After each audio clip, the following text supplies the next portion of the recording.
All right, hello everyone. Thank you so much for tuning in to this episode of the Geek Garage podcast. I'm your host, David, and joined with me, as per usual, is my sexy co-host and my wife, Lindsay Dassaw. How are you doing? Pretty good. Yeah? Pretty good. Yep. Here. Cool. Yeah, same. Today was officially daylight savings time. Yes. And, aside from it just getting dark at like 2 p.m., it really didn't feel too different, right? Yeah, but I think that's just because we stayed home all day and did nothing. Yeah, which is, that's basically my dream day right there. Yeah. I mean... We never have days like that. Ever. No, it's usually surrounded by an intense amount of chaos that we either planned for or didn't plan for, but regardless, chaos is there. And today was pretty chill, actually. So that was kind of nice. Yeah. So yeah, we are here today to talk about the Addams Family and the Addams Family Values, which came out in 1991 and 1993, respectively. And we are discussing these because, aside from them just being amazing and hilarious films, the new Netflix Wednesday series is coming out here pretty soon, later this month. Yes. And we wanted to kind of do something to prepare for that because both of us are very excited. We both kind of grew up with these movies, although it had been quite a while since I had seen either of these. I forgot some of the major plot points. Me too. I think I watched Family Values quite a bit more as a kid than I did. I think it has maybe a little bit more for kids or like younger people, like that they might be able to pick up on or laugh at, maybe a little bit more slapstick. But the second one is also a lot more sexual. Like there's a lot more innuendo and a lot more violence in the second one. Which would explain why I was into it. Because I was a pervert. I mean, I still am, but that's besides the point. I'm surprised you got any of it.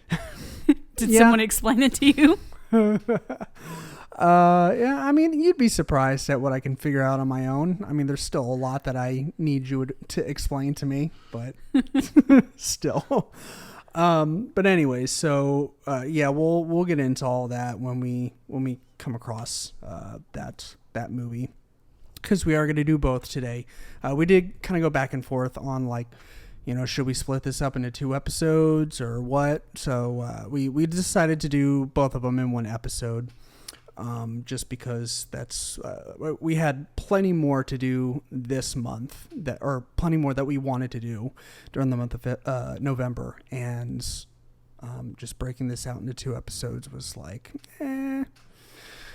might as well stick to maybe one, longer than usual episode. And with that said, I guess let's get to it so we can bang this out. Quick Facebook poll. I basically just polled our listeners, asking them which iteration of the Addams Family they preferred more. I started out with the Addams Family and the Addams Family Values and opened up the poll to let people put in their own selection. So if they wanted to do like the animated movie that came out like whenever that was, 2019. I know it wasn't too long ago. And then there's the original, was it original movie or was it it's a television series from the 1960s. Right. I remember the Munsters was a series, but I couldn't remember if the Addams Family. They actually came out in kind of like competition to each other, the Munsters and the Addams Family. Yeah, that sounds familiar. But anyways, so the Addams Family won by 66% compared to Family Values by 34%, and no one else put any other additions in. So it is left at those 2 movies. So there you have it. Seems like the people have spoken that they prefer the original or the original. I kind of agree. I kind of agree. Yeah, we'll get into this in just a second, but yeah, I tend to agree a little bit more. So both of these films were directed by Barry Sonfeld. I'm not exactly sure the pronunciation of his last name. Barry, I am apologetic. But yeah, he directed both of them. For cast, we have Angelica Houston as Morticia, Raul Julia as Gomez, Christopher Lloyd as Uncle Fester, Christina Ricci as Wednesday, Jimmy Workman as Pugsley, Dan Hedia as Tully Alford, Elizabeth Wilson as Abigail Craven, Judith Molina as Granny, Carl Strucken. I'm so sorry. Carl, you're the man. This guy, so he's Lurch, the tall Frankenstein's monster looking dude. This guy has been in a lot of shit. At first I didn't even realize that this was him, but he's been in the last couple of things that Mike Flanagan has done, and he's been in a lot of like horror movie stuff because like he's a good looking dude, but he is like really tall and really lanky. So he can play like that weirdo role. Like if you need someone that's like tall and just a little odd looking, he can play that guy. And he has. We have Dana Ivey as Margaret Alford, Paul Benedict as Judge Womack, the neighbor that kept on getting pelted by golf balls, Christopher Hart as Thing, just the hand, and John Franklin as Cousin It. So, we are going to do kind of like a walkthrough like we did a couple episodes back with one of our Marvel rewatches. I think it was like Ant-Man and I forget the other one, but we actually kind of like stepped through the timeline of the movies. We're going to try it again, but I've kind of made like quick Cliff Note versions. This is what I did today. Since it wasn't chaotic in the house, I was actually able to bang this out. So yeah. So right before our title card, we are greeted by some merry Christmas carolers who presumably get 86'd by the entire family. They just dump like a whole cauldron of whatever on top of them. And, that's just our opening credit sequence. So that was kind of fun. So I guess, does that make this movie like a Christmas movie? I mean, there's really no other Christmas themes that I can think of other than like that happening. So yeah, because it skips ahead like a few months. Yeah, it seems like it. I mean, there's pretty much right away. Yeah, there's no snow or anything. I mean, this could be in California, so I mean, the weather doesn't really matter necessarily. But anyways, so fairly quickly, we are thrust into the plot of this movie where Gomez is still, after 25 years, pining over the falling out between him and his brother Fester. We also learn that every year on said anniversary, they hold a seance in an attempt to bring Fester back. And tonight is, like I said, the anniversary, and they will be performing a seance once again in an attempt to try and bring him back or reach his spirit from the beyond. So it just kind of reminds me of like spiritualism, like from like, what was it, like early 1900s. Like I know like Abraham Lincoln's wife was like really into like spiritualism and like had seances at the White House, and you can just invite whoever over and just like, yeah, we're gonna talk to some dead people. Right. Just like that. Sure. Like, let's summon demons. Yeah. Yeah. That totally makes sense. Man, I want to be friends with Abe Lincoln's wife, old Mary Todd. Isn't that what you said, Abe Lincoln? Yeah. Yeah, good old Mary Todd. I bet she was a fun person to be around. Seemed like it, anyways. Anyways, you're up. That was another thing I did for this with the whole like walkthrough of the episode or the movie and the Cliff Notes. I actually divided it into speaking roles so that it's not just me droning on for fucking ever. is actually split up. So, okay, so in between all of that, we're introduced to the aesthetics and logic of their world, where everything is just like really mixed up. Like in their family, what they value is completely different than what your average person would value. Like their food is really nasty and wiggly and alive when they eat it. Hey, Wednesday, play with your food. Yeah, and the kids are very much encouraged to be in competition with each other. Right. And yeah, when you have a neighbor stop by, you can just like sword fight with them, whatever. The front gate of their house is somewhat alive. Yes. Yeah, it fucks with people as they like try and come in. Yeah. And isn't it just called gate? Yeah, I think they so. call them gate. And then of course there's Thing, which is just like a hand that's like running around. So like you can just imagine like, you know, instead of like someone's dog, like, you know, trying to bite your ankles, you had a random hand just crawling up here into your lap. Right. Yeah. Thing is very funny. I mean, there's already a lot of comedy in this movie, but just Thing alone, like, is just...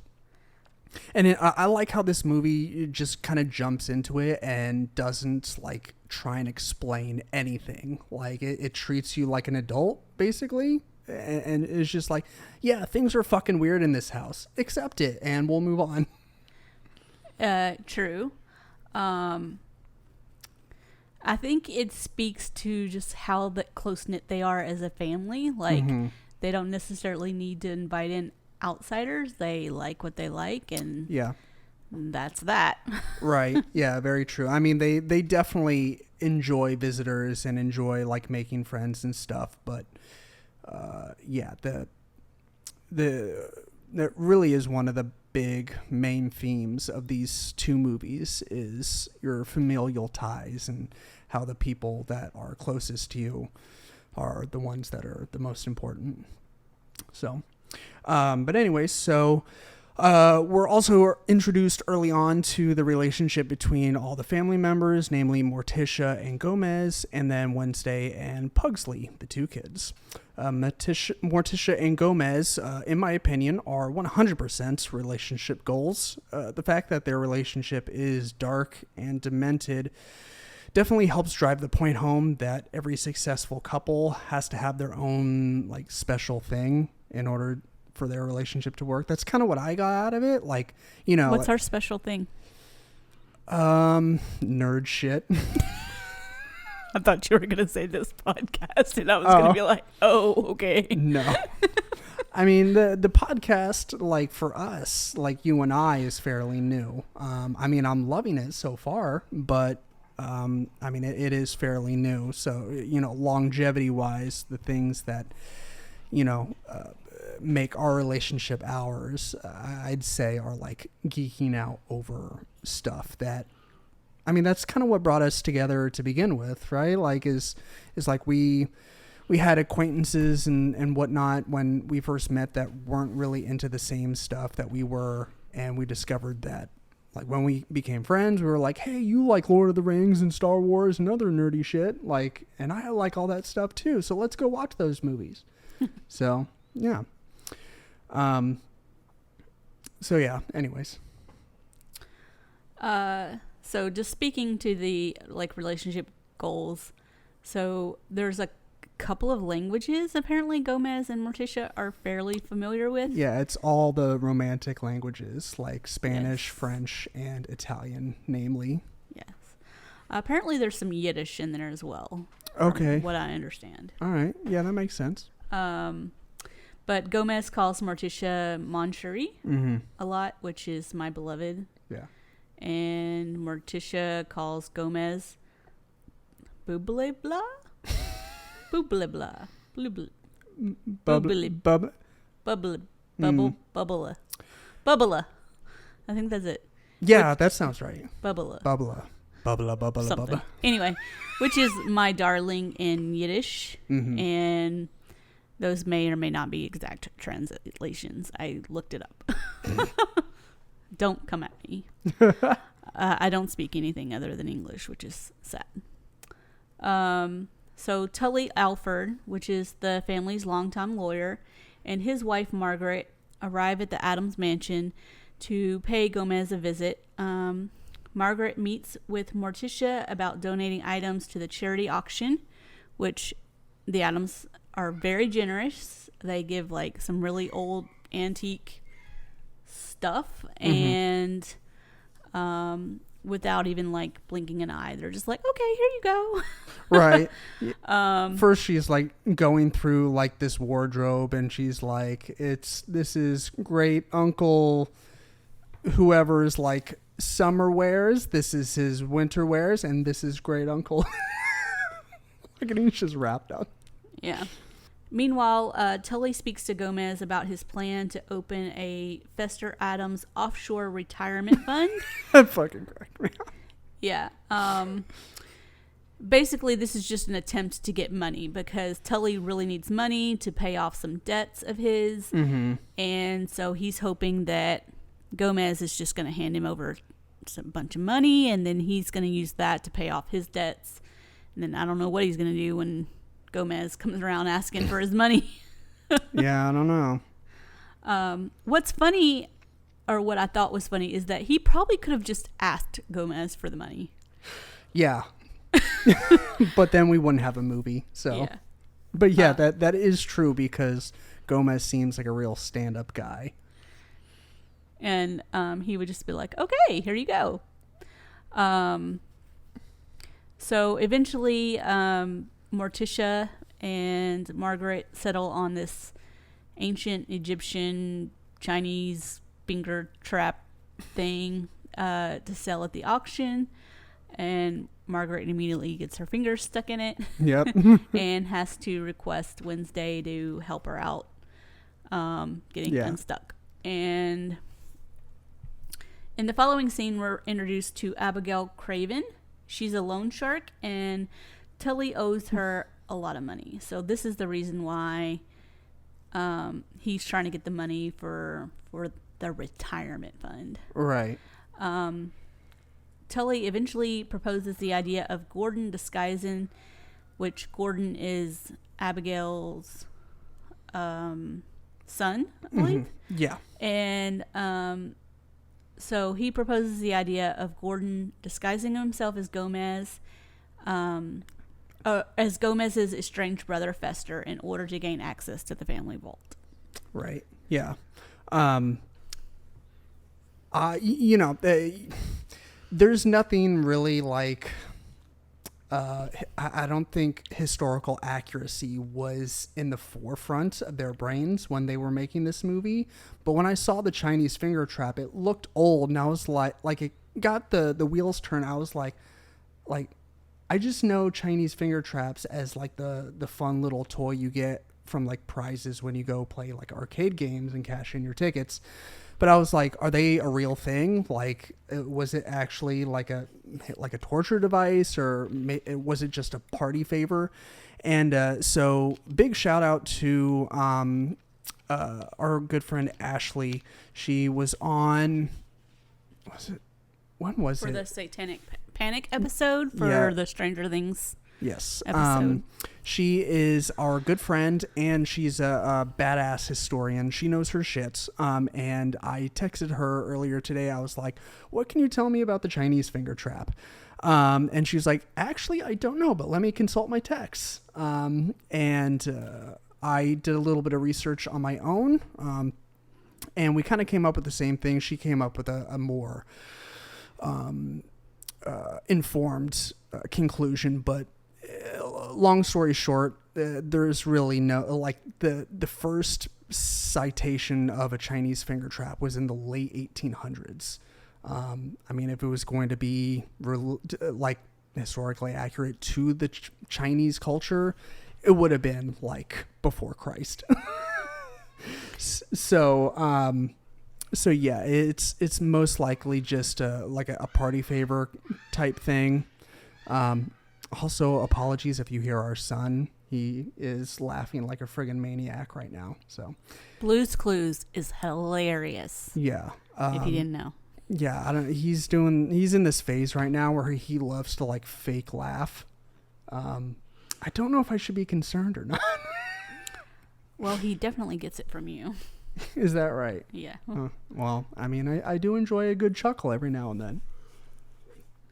But anyways, so Tully and Margaret reluctantly join the Addams family to perform their annual seance led by Grandmama. Afterwards, Fester miraculously turns up on their doorstep along with Dr. Greta Pinderschloss, a German psychiatrist. She proceeds to explain that Fester has been lost in the Bermuda Triangle for the last 25 years, and she found him in some like tuna nets, which is totally believable, by the way. Yeah, I was on board from second one. Yeah, it seems totally legit. So yeah, there's that. Gomez wastes very little time in taking Fester down to the vaults, since that's where most of the items and home movies from their childhood have been stored. It seems like everything of value is stored down there, but it's kind of funny that they go down there and like kind of what you see first is just like family heirlooms and stuff that probably doesn't have too much like monetary value. But one of the, I mean, this isn't related to this part of the movie, but just a quick little thing when Pugsley, he's got his collection of stop signs that he's stealing, and they see him coming down the stairs, and they're all like, oh, and they're all waiting, and you hear a car crash outside, and they're like, yeah. Thought that was pretty funny. Well, it's good to encourage your children's hobbies. Yeah, exactly. That's what I thought. So, I would also like to state that these children are weird, but they were not homeschooled. They were sent to public school because Lurch makes them lunch and sends them on their way. He does make them lunch. He is. But they might be on the spectrum because they both seem to have their special interest. Wednesdays happens to be the Bermuda Triangle. So she kind of tunes into Fester's shenanigans, or fake Fester's shenanigans, quicker than everyone else because she is very well read about the Bermuda Triangle. Yes. So, yeah, Gordon as Fester, his first attempt to infiltrate the vault is pretty unsuccessful, and is therefore yeeted out of the house via a trap door.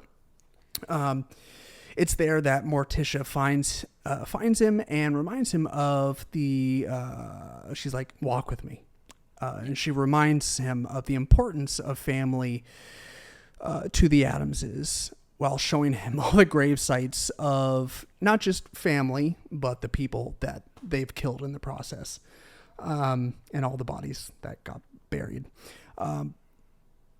Because, like you just said, Lindsay, not only is Wednesday kind of hot on his tail already, but so is Morticia. I think she came around a little later. Right. Yeah, Wednesday was definitely the first one to kind of notice. I think, like you said, it was because of the Bermuda Triangle thing. But I forget exactly what sets off Morticia. But yeah, she kind of clues into the weirdness pretty soon after as well. So, yeah. So next, Gordon enlists the help of his mom. Again, she's disguised as Dr. Pinderschloss, to convince Gomez that he's suffering from displacement, which is preventing him from accepting that Fester is finally finally back. He's finally black. Thank God. Yeah. This was a very funny scene.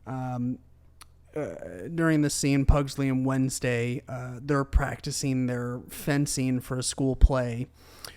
Gordon uses this as an opportunity to kind of step up and adopt/assume what he thinks some of Fester's mannerisms would be in order to convince the kids that he is who he says he is. Because he wants to get that money too. I honestly think that he saw the kids and was like, hey, I have some good insight into this. I could give you guys some pointers. Like, I honestly think like he really wanted to interact with them. Oh yeah. I mean that. Yeah. Like I do too. Like, I mean, it was, I think it was a little bit of both. I had a few more notes. Like, I was going to say, this is kind of low key one of my favorite moments of the movie. Like, it starts out as a bit of fun little deception, but evolves into kind of a poignant moment where you notice him having fun with the kids, and it leads on to like him making that prop for them for the play that squirts out all the blood and yes, and all that. But yeah, I totally agree with you. Like, I think he was trying to kind of act more like Fester, but like you said, he. Well, I feel like the relationship between him and his mom, like, he obviously wants it to be like a close relationship, but it's really not. She's just kind of like using him, I guess, kind of. Yeah. I guess she doesn't get any real value per se for keeping him around for the last 25 years, but at the same time, she's not going out of her way to like have a real relationship with him and like be like family. Right, exactly. Okay, so despite Abigail advising against Gordon attending the school play, Gordon goes anyway, and he brings some props that he made with the vest that like squirts blood. Right. With him, and Abigail devises a plan that will hopefully result in them obtaining access to the vault. She informs the Addamses that Fester must unfortunately be moving on, and Gomez proposes that they throw him a goodbye party with the entire extended Addams family in attendance. Yep. And while Abigail / Doctor is helping Gordon get ready for the party, Wednesday, she's right outside the room. I'm assuming that she was going to go to get him for the party or see what was up. She overhears the two discussing their plan and decides to confront them. She is then forced to flee via one of the trapdoors. Also, a nice touch. I love how they have like his and hers trapdoors, like they're labeled with their names, like yes. Wednesday and Pugsley. I thought that was pretty funny. And I think there's like multiple sets of trapdoors because I'd have to rewatch it and pay attention to the two scenes, but it seemed like they were flipped, like the second time we saw the trapdoors. Like they were. I didn't notice that, but I know for sure that the first time they came out of Pugsley's door and the second it was Wednesday's. Okay. Well, I don't know. It gave me an excuse to watch it again.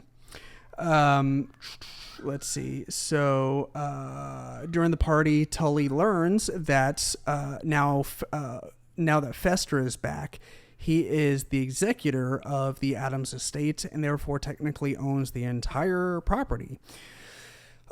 He then devises his what he calls Plan B, where he goes over to the neighbor's house and he's like, "Hey, exactly how much do you hate the Addams and how much do you want them like gone?" And he's like, "Keep talking." So basically, Tully goes and gets a restraining order to evict the Addams from their home, from their mansion, and the judge upholds this ruling and this restraining order. Before that, sorry, I jumped a little too ahead.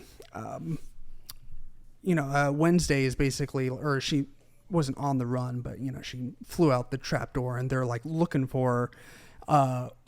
This isn't a huge plot point, but one thing I thought was kind of funny is like they're assigning like, hey, you check this part of the property, you check this part of the property. And I don't know if this was intentional or not, but there was kind of like a long pause. So I was like, maybe, where Gomez says to Thing, like, Thing, you take the swamp. And I was like, Swamp Thing? So that was kind of a funny little catch. Like I said, not sure if it was intentional or not, but it was funny. So now that the family they do find Wednesday, by the way. Mm-hmm. And now that the family is forced to move into a motel and find jobs to make money, Morticia finds a job as a child care provider, like a J-care teacher, I believe. That's kind of what it seemed like. And she is like reading to preschoolers, which is quite humorous. Right. She's reading like Hansel and Gretel, and she's clearly taking the side of the witch. Yeah, and the poor kids are crying. Yeah, like, and I was like, oh, good old 90s, like early 90s filmmaking, where like you could get away with like, I don't know what they had to do something to make a whole classroom full of kids like start crying. So like, cause these aren't like old enough to be considered like child actors. They're all just like kids that had like one scene in a movie. So it's like like, and they all start crying. It's like at least 10 or 12 of them, right? So yeah. It's like, what the hell? They just, I don't know. Anyways. So Pugsley and Wednesday are selling poison lemonade. A Thing becomes a package courier, and Morticia is heartbroken over Gomez's lamenting and depression. So she decides to visit Gordon/Fester. Yeah, to confront him about the situation. She's then apprehended and tortured by Abigail and Tully to get her to tell them how to access the vault. It's now that we learn that Thing has tailed Morticia, discovers she's being tortured, and reports back to Gomez to inform him via hilarious Morse code. Upon hearing of her capture, he immediately springs into action. Yeah, this was fucking funny. Like, he's like this whole kind of sequence of them like getting jobs, like, the kids were selling the lemonade, and Lurch is like their only customer, and behind him is like that old Tombstone billboard, and their slogan, like, what do you want on your tombstone? Yeah. I just thought it was funny with like him being in the forefront and that being in the background. That was funny. And then like, Thing goes and gets a job as like the FedEx courier, and you see like the FedEx, like old FedEx logo. And then when he's first, like, isn't he doing like sign language like at first? Yes. I figured, because like when I was reading the Wikipedia summary, it said like he was using Morse code, and I was like, wait a second, really? Because I know he like tried a bunch of different things. Yeah, he was trying to write, but he was like too upset to write. Right. He's like, I can't understand you when you're stuttering. So yeah, that was very funny. So Gomez arrives and has yet another fencing match with Tully, who actually comes close to besting Gomez. And then Abigail's constant verbal abuse and manipulation towards Gordon pushes him to his tipping point, where he unleashes a hurricane from one of the books on the shelves. We kind of got a quick, I guess, I don't know. This is technically a callback to the first time he picks up the book, when he's not quite, or when he first like claims to be Gomez, or Fester, sorry. And he opens up the book and just wind hits him in the face. Yeah.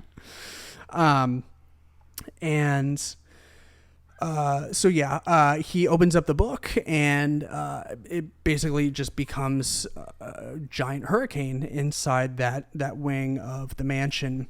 And while Tully and Abigail are yeeted out of the house through the window, lightning strikes Gordon / Fester in the head. And then cut to 7 months later, we learn that that lightning strike managed to jog Gordon's lost memories, and apparently he really is Uncle Fester, and he really was lost in the Bermuda Triangle.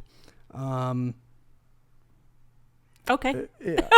Yeah, I was like, I rewatched it today, and I paid extra special attention to this part, and I could not for the life of me figure out if this was supposed to like be real and you just have to accept it, or like, because they had this, like, Gomez had this look on his face like it really is strange. like they were trying to convince him that he was Fester when he's like really not Fester. I don't know. I think it comes more to the fact that Fester has / Gordon has decided he wants to be a part of their family, and they've just decided that they're going to accept him as part of their family. That's kind of that's kind of what I've bought into. But I mean, if that's really the way it goes, that the lightning strike really jogged part of his memory, and that he really was picked up by what's her name. I think the tuna nets. It's more like the lightning hit him and made him like weird, like the rest of the family, and so he's just like, fit in now. Yeah, I don't think this is necessarily supposed to be something you ponder on too much. No, I think it's probably best you not. Right, exactly. And then the film closes with Morticia saying that she's expecting a third child. So. Yay, congrats to Morticia and Gomez. So yeah, that was the Addams Family from 1991. Lindsay, you said that you liked this a little bit more than Addams Family Values. Yes. Is there any particular reason why? Or you just kind of like, yeah, in general? I just liked it a little better. I thought it was a little less slapstickish. I don't know. I just liked it. I mean, Addams Family Values, it has some like funny moments, and I can see as a kid it might be the reverse, because Addams Family Values has a lot more funny moments and a lot more interaction with the kids. Yeah. But I don't know. I just like this one better. Sure. No, I think out of the two, this one might be a little bit stronger. But yeah, Addams Family Values, which we're getting into now, is still a fantastic movie. So we open the movie more or less with Morticia going into labor and giving birth to baby Pubert, who already has a mustache, which is really impressive. And a head full of hair. Yeah. And it's parted and gelled. Yeah, all that, like, just straight out the womb. Like, he already had all that going on, which, kudos to him. Wednesday and Pugsley conduct a string of attempts to assassinate the baby. I don't know why I chose the word assassinate. I thought it'd be funny. Initially, Morticia and Gomez chalked this up to, just average sibling rivalry, but eventually give in to hiring a nanny to watch over Pubert to prevent any further potential catastrophes. Okay, so I'd just like to add a little side note that I read, and you probably read this somewhere too, but so the name Pubert was originally supposed to be Pugsley's name in like the 1960s version. Yeah. But they thought it was too sexual, so they changed his name to Pugsley. Yeah. And so I guess now in 1994, they can get away with Pubert. Yeah, I did read that in the trivia too. It's supposed to be kind of alluding to like puberty, right? Which would obviously fit Pugsley better since he's much closer to puberty, right? Yeah, than a baby. Yeah, though I don't know, he's got a mustache, so who knows? Right? Yeah, that definitely tracks. Also, speaking of which, poor what's his name? Raul Julia and Jimmy Workman. Jimmy, he passed away a little bit later on, but just a year after this movie came out, Raul Julia passed away. I can't remember what it was from, but he went on to say that he this was his favorite role that he did, and he acted for a long time. He was, I think, in his 50s when this movie came out.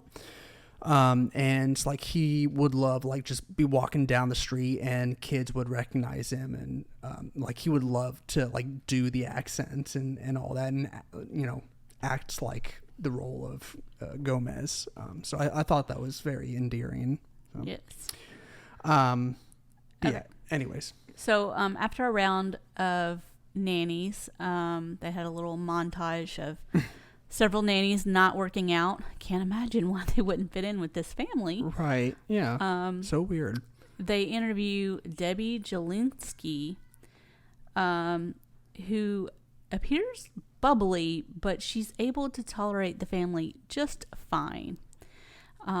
She like it climbs up, or not it, thing climbs up her back and lands on her shoulder, and instead of being like freaked out, she just straight up sucks on his finger, like his index finger.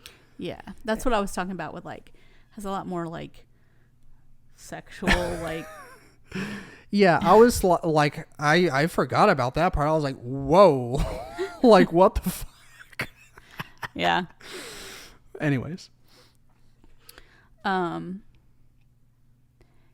similar to how she was suspicious of Fester in the first movie, Wednesday becomes really suspicious of Debbie's intentions, especially when it comes to her relationship with Fester. Debbie is quick to pick up on this and manages to convince Gomez and Morticia to send them to summer camp. Camp Chippewa. Yeah, she was real quick about that. She was like she knew like Wednesday, like they were, I mean, they'd be best friends if they weren't enemies. She was like, yeah, I need to get these fucking kids out the house. Apparently the Addamses must have pretty good connections. I mean, they live in that big ass house. I don't know if they're immortal and have been around for a long time, but I mean, they must have some money. Apparently they're independently wealthy for several generations. Yeah, I don't know why I said they must have some money, because clearly they have a lot of money. They have a fucking vault. Right. But yeah, so they send their kids to Camp Chippewa. Upon arriving at the camp, pretty much everyone in the family is horrified by the overall cheeriness of everyone, but none more than Wednesday and Pugsley, because they actually have to stay and endure it. They're introduced to Gary and Becky Granger, the two head counselors, as well as Amanda Buckman, who might be so peppy that she could give you diabetes. The only person that doesn't seem to be repulsed by the Addams is Joel Glicker, a nerdy bookworm and fellow outcast. And he is also the head elf from the Santa Claus. Yes. I wasn't sure. I know sometimes it can be hit or miss for you on recognizing like actors, like either younger or older than the roles that they're known for. I would also like to say that Amanda is not actually nice. She's fake nice. Two-faced. Yes. She's, very two-faced, very snobbish and snotty. Like, yeah, she's, if you were not popular in school and got picked on by the popular kids, she is your worst fucking nightmare. Yeah. So back at the Addams estate, things are escalating quickly between Fester and Debbie. After only one ridiculously awful date, the two get engaged and married soon after. After promising not to have sex until their wedding night, which they're both virgins, by the way. Yes, which is totally believable for Fester. I don't know how he managed to. Well, yeah, I do understand how he got suckered into believing she was a virgin. During the honeymoon, Debbie attempts to kill poor Fester by throwing the biggest boombox in the bathtub. It was so big. Yeah, she's like really mad that he did not die. Yeah. But keep in mind, Fester's been hit by lightning and he's just fine. Right. So upon returning home, Debbie forbids Fester from seeing or communicating with his family, no doubt in an attempt to make killing him easier, and also to make manipulating him easier so she can get the money. Yep. Cut all ties. That is very one of the first steps in the manipulator's handbook, I'm assuming. Seems like it. Again, what's really funny is like she probably could have just said, hey, give me some money, and they probably would have just gave her some money and she would have went away. Right. But then they couldn't call her like the Black Widow. True. Yeah. So back at camp, Pugsley and Wednesday are continuously berated by the world's worst camp counselors and the cuntiest 10-year-old. Seriously, these camp counselors are the worst. Like they're standing in line to like practice archery, and like, what's her name? Amanda or whatever. She fires and gets the bullseye or whatever. And like the kid right behind her, like he picks it up, and before he can even like really raise it, he's like, come on. I was like, you motherfucker. Like, he's such an asshole. But Joel decides to show off his card collection of infamous and famous serial killers, one of which displays a woman closely resembling Debbie as the Black Widow. So, the plot thickens. Yes. So after multiple attempts of trying to get the kids involved in like camp activities like swimming and archery and all the other camp related things, Gary and Becky force Wednesday, Pugsley, and Joel to sit and watch Disney movies and musicals for what seems like a very long time. Yes, the hills are alive with the sound of music. Yes, as well as like the Brady Bunch and Annie and a bunch of other like really sugary sweet movies. Yeah. After their time spent in this harmony hut, as they called it, they are somewhat reformed, or are they? Yeah. Debbie's latest attempt to whack Fester involves giving him a giant gift wrap box with a bunch of explosives in it. Yeah. Like, there's nothing like menacing about any of that. Like, it's like, here, I got you this big gift, but don't peek. Also, I'm leaving for just a few minutes, but I'm going to take these 2 suitcases with me. So what happens next is possibly the best scene in the entire movie. It's at least my favorite. Parents are in attendance for the first Thanksgiving play that the campers are putting on at the summer camp. Which, okay, look, I was a camp counselor, and I want to know why they're putting on a Thanksgiving play at the end of camp. So this is July. What the hell are you putting on a Thanksgiving play for? Honestly, I think it makes sense because like they are fleshing out what's his name's vision, the camp counselor, whatever his name is. Yeah. Like they are making his vision come to life. Yeah, I guess.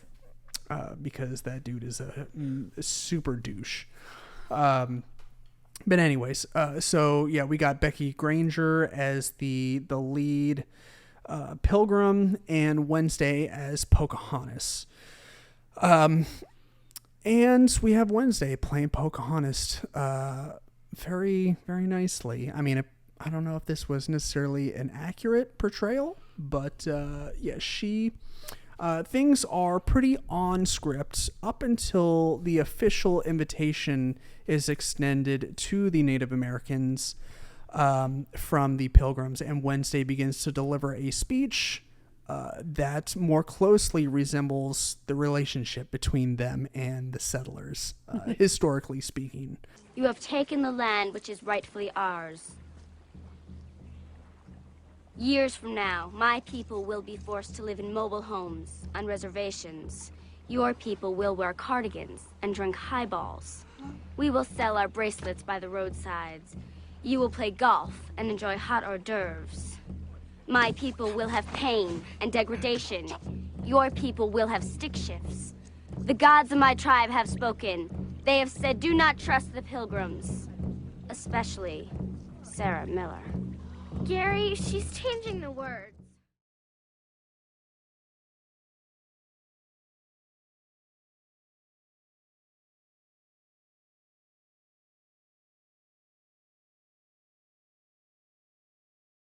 The Native American children proceed to wreck the set by setting it ablaze, throwing pies at the audience as well as the camp counselors. They shoot the 2 fire arrows at the counselors. Yes, they do shoot fire arrows. In the little hobbit hole. Yes.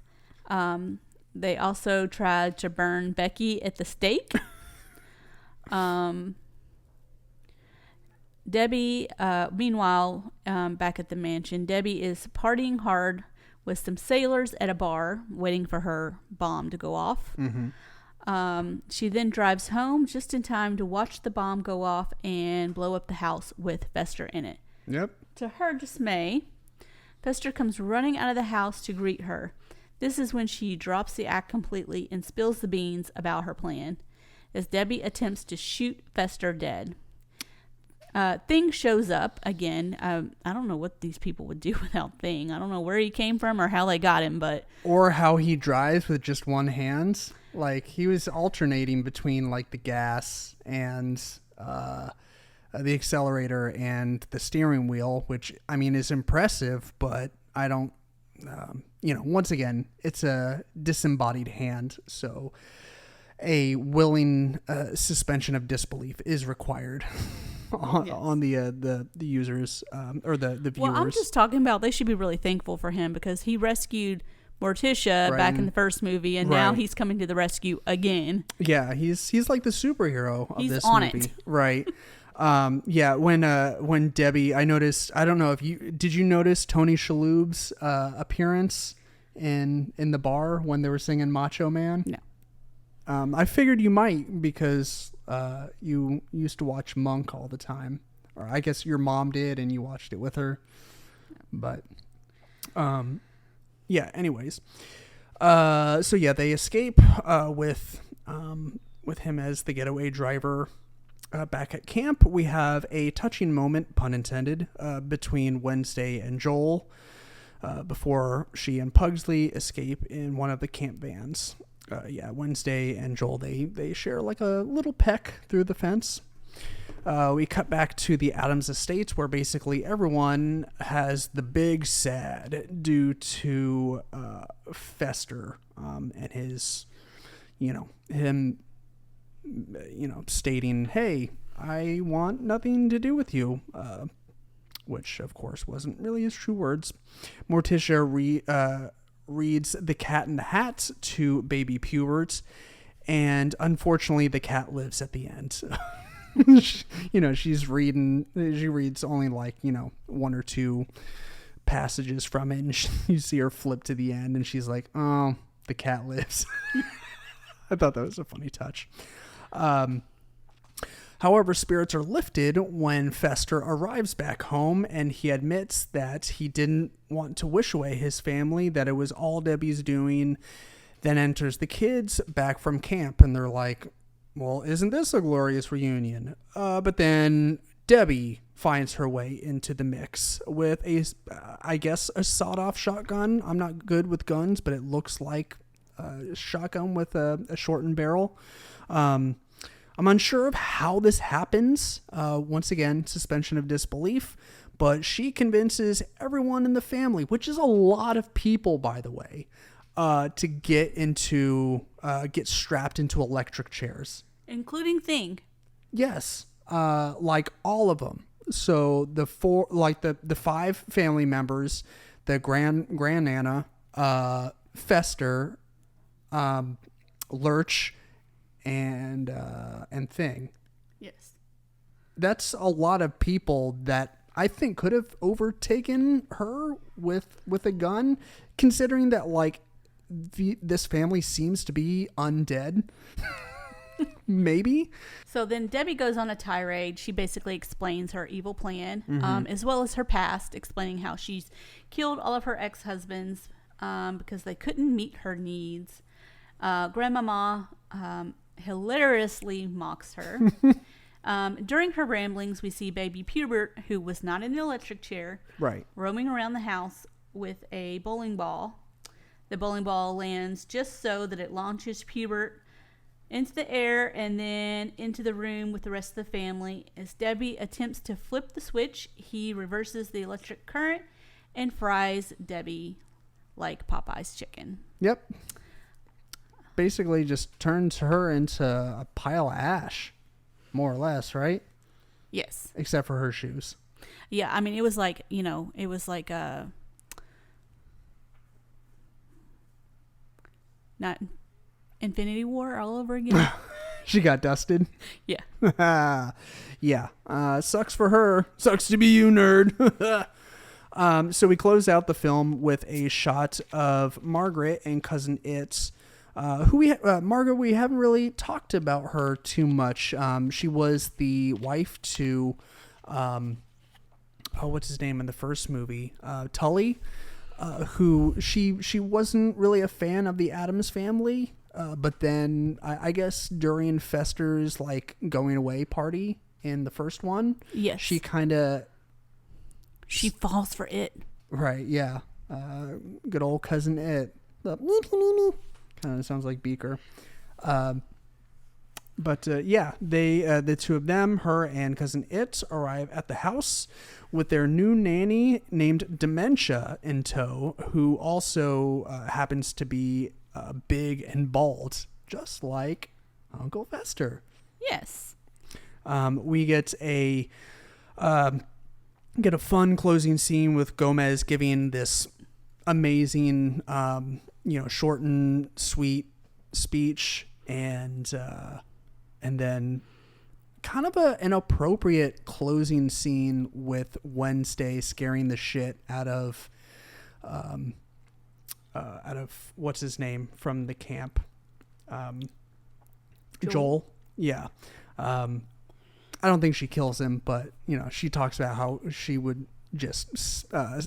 scare her husband to death or something like that. Yes. And it just closes on her face, like just smiling, which I guess might be a little bit of a callback to earlier in the movie when like she kind of had to force herself to smile after coming out of the Harmony Hut. The Harmony Hut, Yes.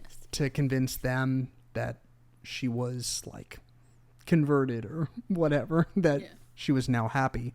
And it seems fitting, like I said, because we have the Wednesday show coming out soon. Yes. And she obviously is the central character. We'll have a new Uncle Fester, which I guess I don't know exactly how this storyline ties into the storyline from this, if they're kind of doing their own thing. I'm assuming they're just kind of doing their own thing, but it's still based on some of the lore because Uncle Fester like comes back. He's still like presumed like missing or whatever, and he comes back and she finds him. So, yeah, I'm really excited for it. Are you excited? Oh yeah, thrilled. I can't tell if that's sarcasm or not. I mean, I honestly didn't know anything about it. Yeah. I knew nothing about it until basically today.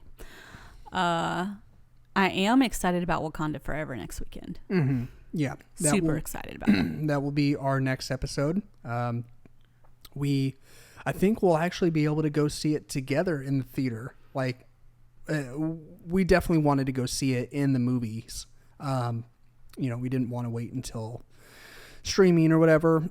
And we were even talking about like double Dutch, like tag in, tag out, where you would go see it and then come home and then I'd go see it, because no person in their right mind would want to watch our kids. But alas, we did find a neighbor who also has kids on the spectrum who offered to watch our children for a couple hours. Yes. We'll see how it goes. Yeah, hopefully. Hopefully everyone's still alive when we come back. That would be most excellent. Yes. Yeah, so since this episode, it didn't run too long, but yeah, we'll skip shit that doesn't suck for this one and call That's it good a day. because I don't have anything. Well, that's good. That it works out then. But yeah, listeners, thank you for tuning in. Go subscribe if you haven't already. Leave us a rating and review on Spotify, Apple Podcast, Stitcher, and I think there's a couple other places. Who the hell uses Stitcher? Not too many places, but I mentioned Stitcher because there really isn't a whole lot of podcast apps out there that allow reviews and ratings. But donate to our Patreon if you're interested in throwing us a couple bucks. That's gonna be it. As always, be kind, stay geeky, and eat lots of cheesecake. Bye-bye. Bye.